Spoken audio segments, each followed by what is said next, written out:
now.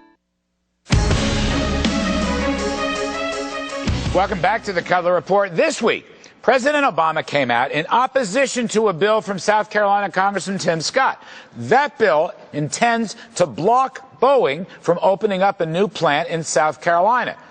The Wall Street Journal said the president's guarding the board for his own union allies. In other words, Scott would stop the National Relations Labor Board from blocking Boeing.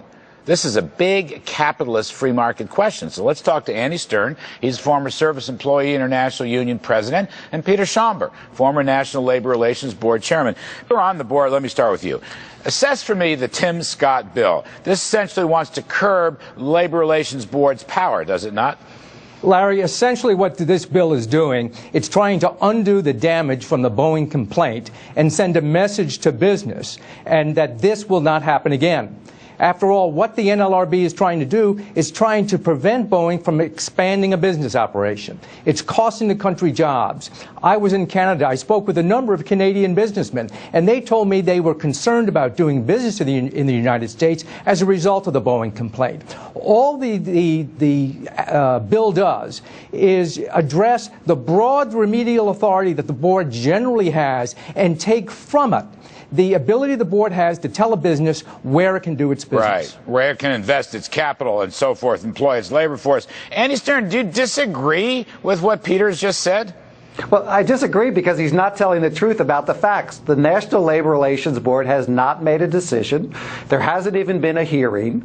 And the question in front of us is not even ready to be decided. So I think we should just stop demonizing the NLRB and trying to make a political decision and try to think about, we need to modernize this board.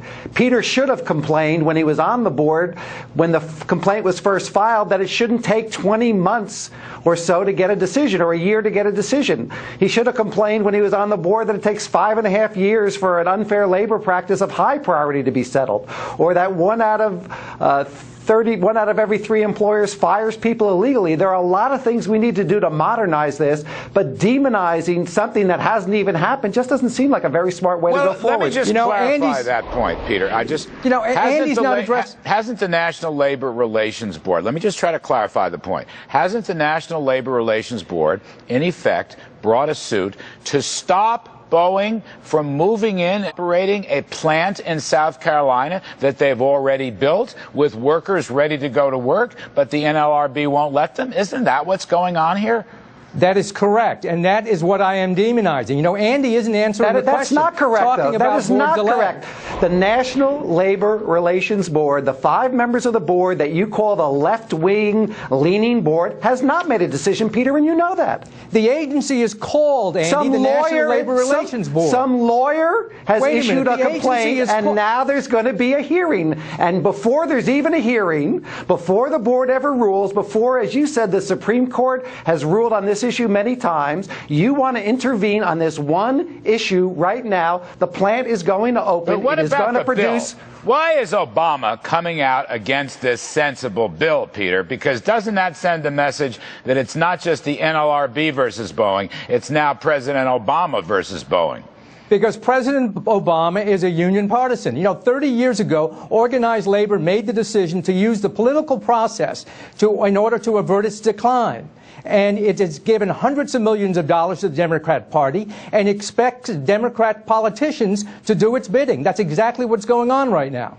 Andy Stern, do you really, I'm interested in the bill. The bill tries to give Boeing more freedom to go into this plant in South Carolina, which they got several thousand people ready to start working. Andy, do you disagree that the bill would stop the board from doing that, the NLRB? The board is not going to stop this plant from opening. The board has not made that decision. There is a question about what should we do if people violated the law. What is the right remedy? And Peter has said in his own article that there are many remedies here that the board can use. Why are we intervening in this process before there's even a decision when there's so many other things that Peter and I should be working on to modernize this process? The labor board, 75 old. It was written in an industrial economy, and Peter and many of his cohorts have stopped every single way to try to modernize it. They've tried to cut $50 million from its budget. They don't really care that workers workers are suffering capital punishment in 1 out of every 3 cases illegally, that they don't get back pay, but all of a sudden we're creating an issue here that really isn't an issue. Andy is saying repeated things which simply aren't true. I mean, workers get hundreds of millions of dollars in back pay over the years that I was on the board. And we modernized the board significantly. No, you didn't, Peter. Why are we waiting all this time to get a Boeing decision? The board backlog We're wait and we wait and we wait. When I left the board backlog was 200 cases. We did a great deal to modernize the board. Well, Peter, why are people waiting so long for decisions? I have to leave it there. I'm sorry. Very spirited debate. Andy Stern, great to see you again. Peter Schaumber, same way. Thanks for coming on. That's it for this evening's show. Updating our breaking story. The House and the Senate both in recess.